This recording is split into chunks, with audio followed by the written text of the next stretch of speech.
Well, it's now my pleasure to introduce our presentation on the state of the California school movement by the president and CEO of the California Charter Schools Association.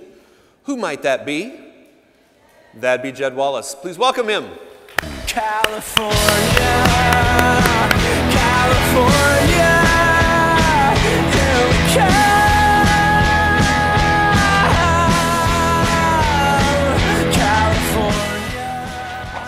I know that every morning, folks here, you wake up and the first thing you think of in the morning is, oh, I got to check the CCSA website, calcharters.org. I know that's what you're thinking. And when you've all seen that, you know, in the last few months, we have changed our images on the front of the website. Now what you have is you see pictures of California's charter schools, and we have rotating pictures. And the idea is that the closer that we can get the public to the schools, the more people will be convinced. The movement speaks for itself. And I think what we have seen in the last 45 minutes is clear and ample evidence. It makes me want to just tear up my speech and just say, if this isn't the best argument, what possibly is? Thank you so much for being here. Thank you for being here in numbers that demonstrate that our movement is continuing to grow and to strengthen.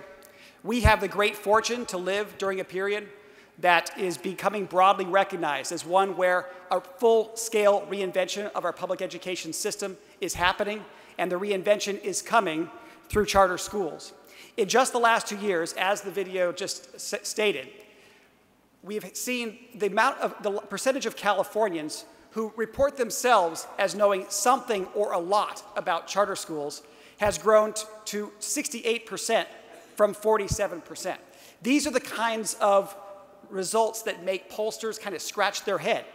Public opinion is not supposed to change this rapidly. But then we remind them, we are growing.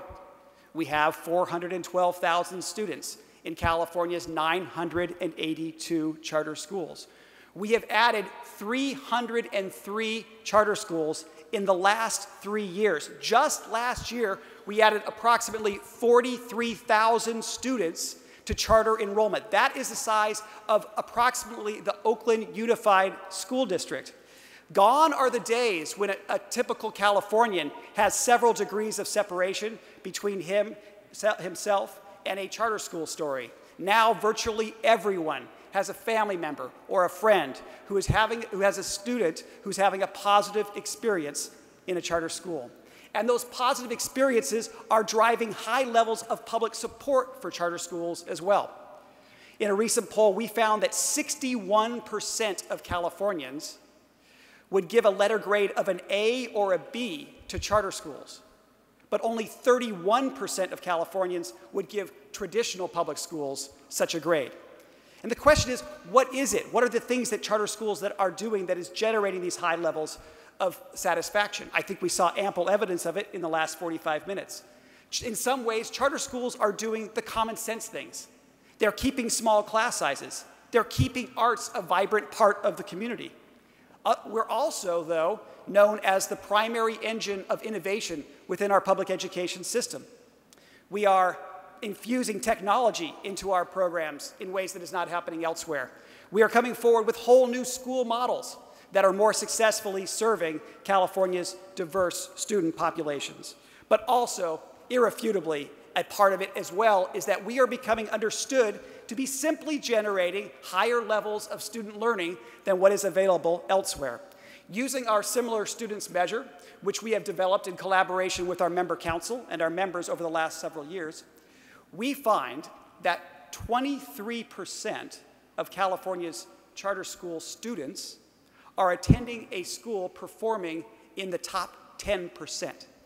Almost a fourth performing in the top 10th.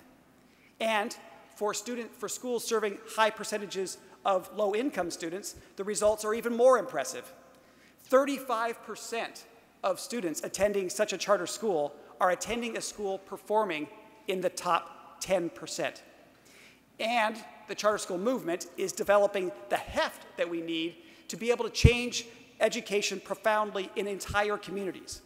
In Oakland Unified School District, we find that And also in Oakland Unified School District, we have approximately 20% of enrollment is in charter schools. 48% of students in an Oakland charter school is attending a school performing in the top 10%. Almost half in the top 10th.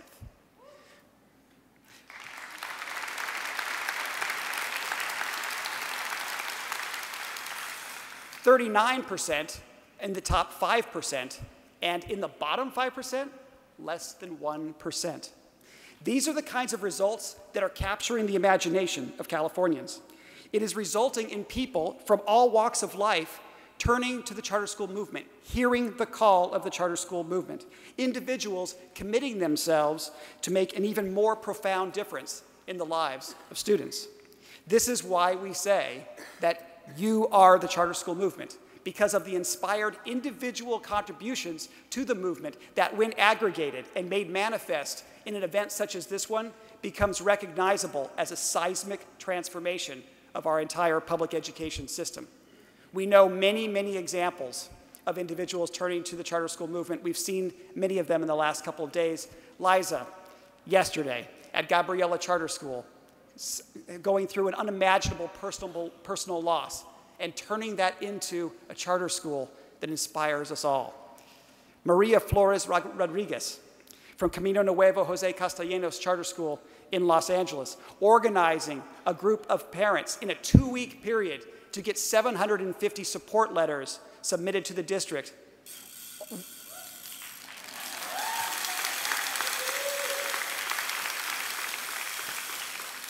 Resulting in Camino Nuevo getting a new facility to be able to serve 650 more students. We also have seen John Scully. I wanted to emphasize one additional point. John was a bit modest about all of his contributions to the charter school movement. In addition to what he's done for his schools, last spring, he made a contribution of $1 million to the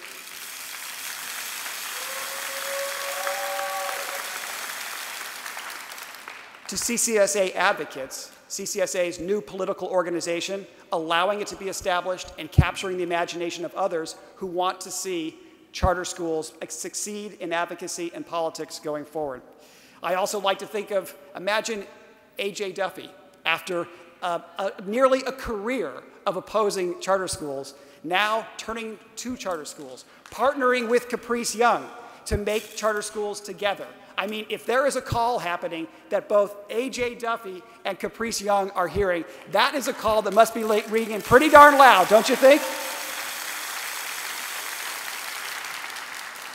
These people, like you in this room, you are the Madisons and Jeffersons and Hamiltons writing the foundational documents, uncovering the self-evident truths that will be embedded in the new system which reinvents public education.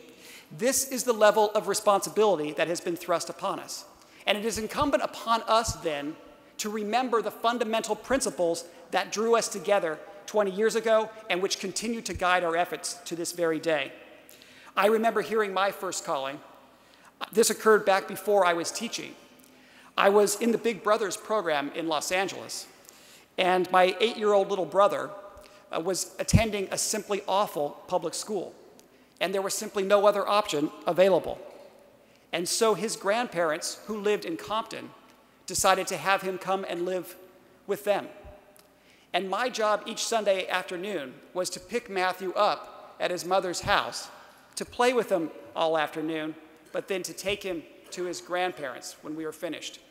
And when we got back on the Harbor Freeway and headed south, and Matthew remembered that we were heading to Compton, he would break down in tears, because he just didn't understand why it was that he was no longer able to live with his mother.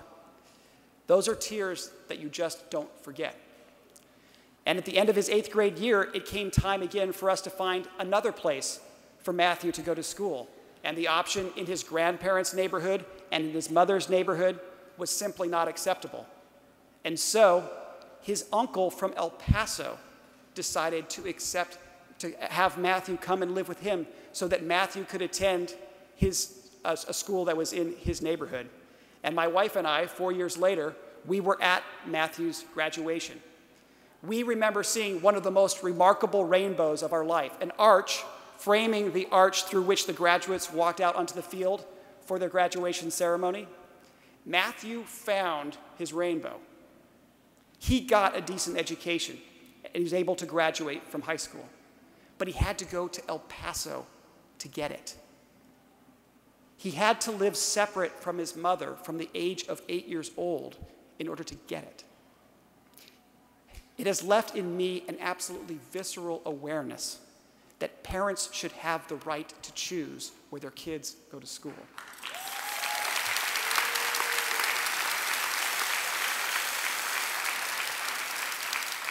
It is a fundamental principle embedded in the call of the charter school movement. And if Matthew had grown up 15 years later in South Central, where we now have some of the shining examples of what the charter school movement is all about, his life would have been profoundly different.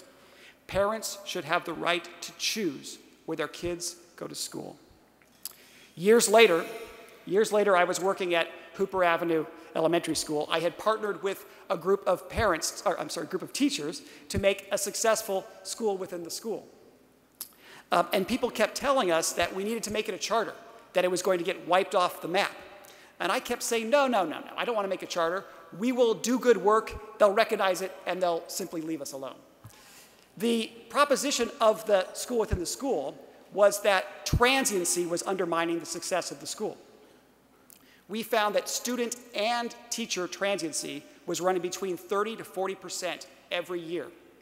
To address student transiency, we young teachers, we all agreed to move over to B-track, the least desirable calendar, where we knew that no teacher with greater seniority was ever going to bump us out. To take care of student transiency, we went to the area superintendent and got a special waiver, which allowed parents to bring their kids back to Hooper if they ever moved out of area. Because we had surveyed our parents and we found that almost all of them moved just a couple miles away, and they were all more than willing to drive their kids back. And so teacher transiency and student transiency plummeted. What do you think happened to test scores? It wasn't rocket science. But then in the 6th year of teaching, the area superintendent changed. And many of the families in the school within the school got a letter saying that they could no longer come back to Hooper Avenue, but that they were going to have to go to their schools of residence. The letter came on the last day of school. I remember being on the yard talking to families, many of whom I had visited their living rooms many times over a many-year period, giving me a look like I should have been more careful about what I said because I had set a false expectation. I went home. I said to Amy, that was it. I would never put myself in a situation, in a professional setting, where I could not deliver on my own promises. It has, again, left within me a visceral awareness. Educators should be empowered to make decisions that make sense for students and families.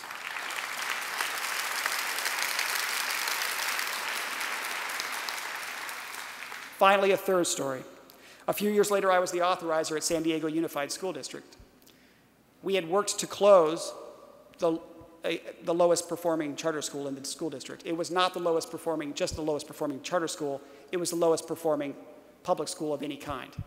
And after the school was closed, people from the district went to visit the facility, and they found a poster in the window of the front door.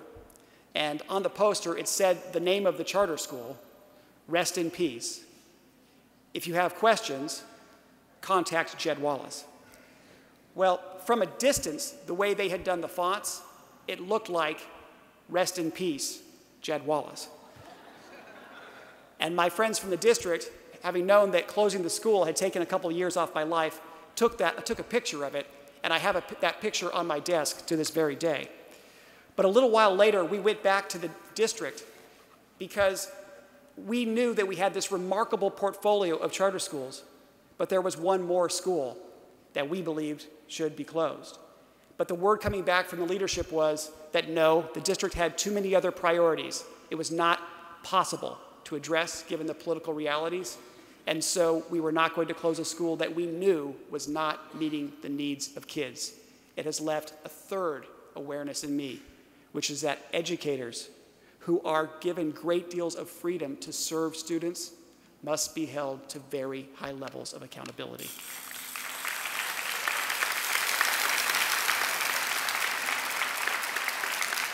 And as many of you know, this is something that the association has been pushing on. And it's been very encouraging to see the level of support that we have received. But it is also undeniable that some in our community do not love what we are doing. But we're going to keep pushing on this issue because at its heart, we believe that our movement is ultimately about demonstrating that the new schools that we are creating are able to generate higher levels of student learning than what was available previously. And when our schools begin to show aspects of poor performance reminiscent of the problems that gave birth to our movement in the first place, we, unlike the movement, the system that came before us, which evolved into something better at protecting adult interests than student interests, we can hold our own accountable.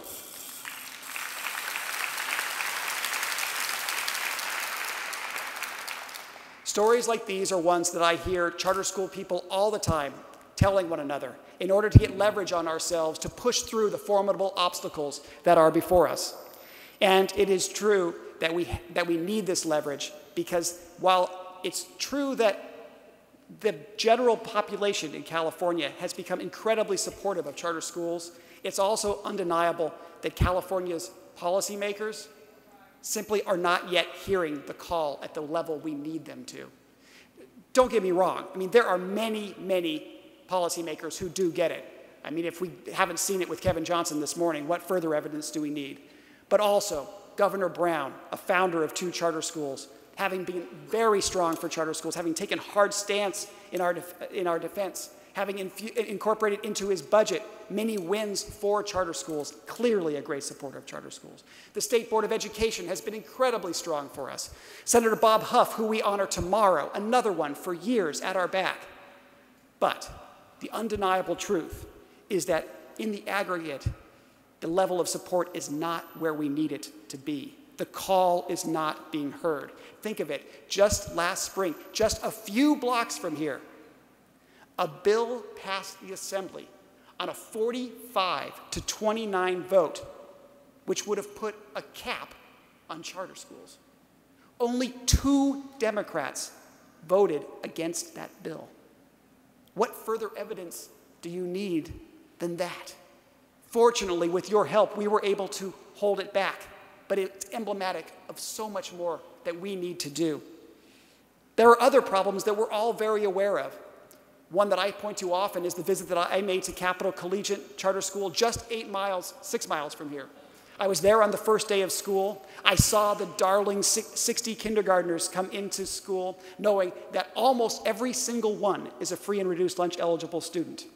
Over 30% have special needs, and not one of those precious children will generate the nearly $1,000 or the approximately $1,000 in class size reduction funding that comes to traditional school students in grades K through 3. When you're there and you see it, you just can't possibly believe that the state of California would set up a system that would structurally underfund a school serving these kinds of kids. But that's what we have. In fact, the Legislative Analyst Office report, which I hope all of you will read, the LAO report that was released about 3 weeks ago found that 95% of kids within traditional schools are generating class size reduction funding, but only 49% of students within a charter school are. This is something that we simply must be able to address. Take what happened with public school choice. We've seen things to celebrate, 5,000 new charter seats made under that program. You know how our detractors have this tick, that charter schools owe their success to the fact that we don't supposedly serve all students like traditional public schools do. And if we ever had a situation where we had to serve exactly the same kids, oh, undeniably, we would do far, far worse. Well, in Los Angeles Unified, under this program, Public School Choice, 3 schools, Aspire, Camino Nuevo, and Synergy, all accepted an attendance boundary They all opened in their first year with API scores in excess of 800.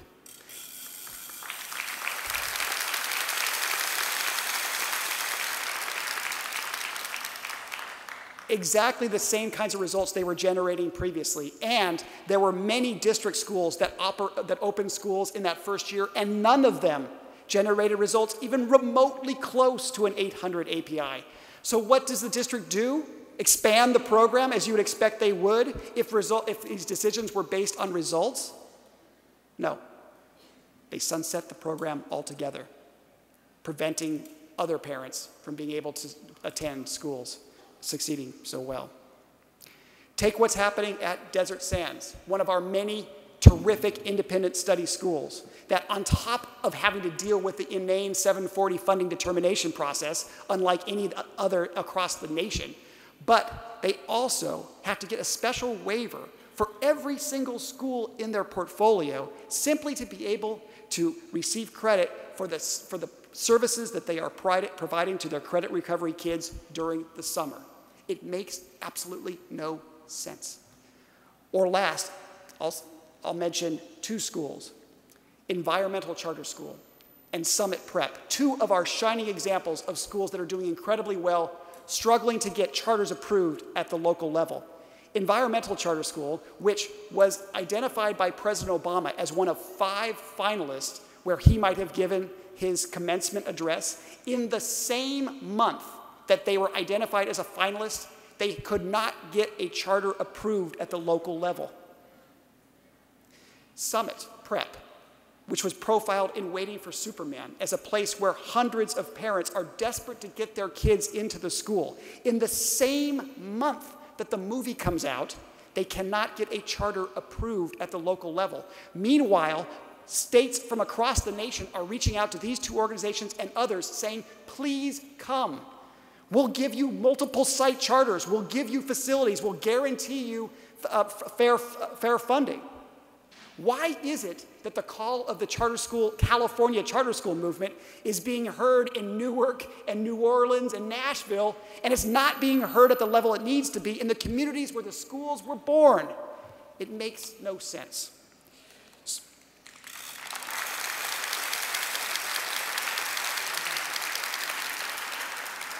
So if we are going to keep our movement on track, we are going to have even more people hearing the call of the charter school movement and responding in a new way.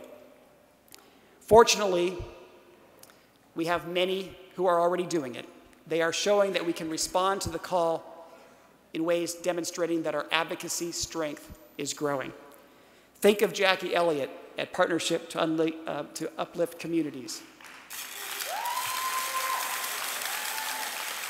We can clap for Jackie for like a dozen reasons, 100 reasons, but for this particular instance, she showed how we can encourage parents to get involved in grassroots demonstrations. She made a pledge that she would bring 2,000 people from her schools to the schools we believe in rally. She challenged other charter school principals to do the same, and she ultimately set in motion a process that resulted in 6,000 people showing up at that rally on February 4th.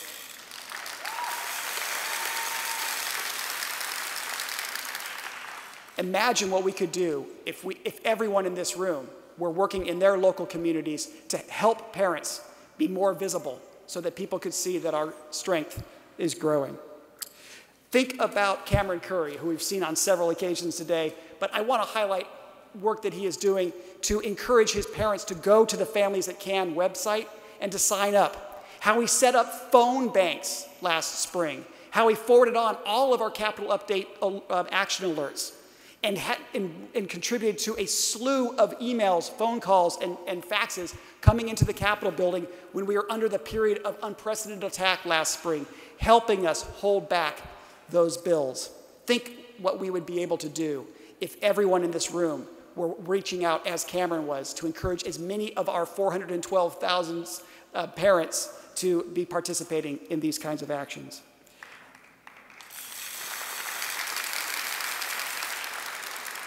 Think of Rick Piercy right here at the at the Academy for Academic Excellence, proactively engaging legislators, doing multiple site visits, and having meetings in the district offices, educating legislators in advance, basically adopting them, making them like family members, and then when the moment is ripe, being willing to come to Sacramento and to testify in committee, as Rick did during a monumental day last year to help us secure a vote we desperately needed that ended up being the difference maker. Think also of Margaret Fortune at Hardy Brown College Prep. In her after-hours time, becoming supportive of a group of candidates who are running for local races, encouraging other charter school leaders in their after-hours time to support those candidates as well, becoming involved in the campaigns, making financial contributions, and ultimately electing a group that will support charter schools issues for years to come. Think what we could do if everyone in this room were making similar gestures. An opportunity for you to do is today at 5:30 when the Charter Schools PAC has its fundraiser at 1200 K Street at Museo, Tequila Museo. And fifth and finally, I'll mention Brian Johnson and Carlin Obringer, two examples of charter school leaders who themselves are running for office, showing that we can actually begin to run for office ourselves. The day that we are waiting for is not necessarily the day when our voice is heard in the halls of power. The day we're really looking for is the day our voice is spoken. Maybe you are the very person that we can be turning to for the next elections. I encourage you all to think about it. I'll end today with one last story from my family history. I think it puts in historical perspective the opportunity that is in front of us. As many of you heard me say, I come from a family of educators. Both my mom and my dad spent 33 years in the public education system. And both of them know that they made a profound difference in many young people's lives, but they know that they worked within a system that fundamentally limited their level of impact. When I was in high school, my father started getting calls in the middle of the night from a person who was convinced that her son was not getting the education that he was entitled to in high school. And my father, who had been her son's principal in elementary school, somehow had enough impact to be able to change the situation. And so she would call in the middle of the night over and over again, and she would hang up. And the authorities and the superintendent asked my father to keep answering that call because they were worried about this person and what she might do if she didn't otherwise have a chance to vent. And they promised my father that they would do something about it, but somehow or another, that never happened. And so the calls kept coming, night after night, hour after hour. This actually went on intermittently for a few years. And it is my sense that this is something of a metaphor for what is happening more broadly within public education, for educators and civic-minded people of all kinds. They hear the call to do more on behalf of students. They pick up that call and they get hung up on over and over again.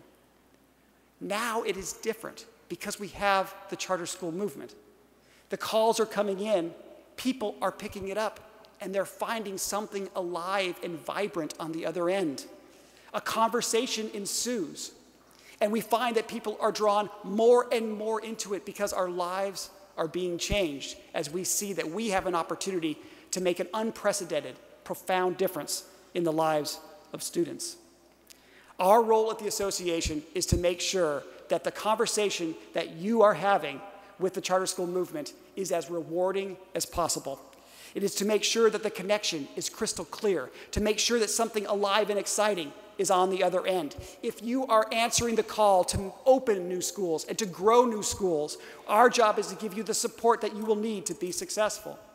If you are answering the call to be involved in advocacy or politics on behalf of this movement, it is our job to connect you to the resources that are available so that you will be able to win in the venues where the policy fights central to our success play out. We here at the association take such inspiration from what you are doing.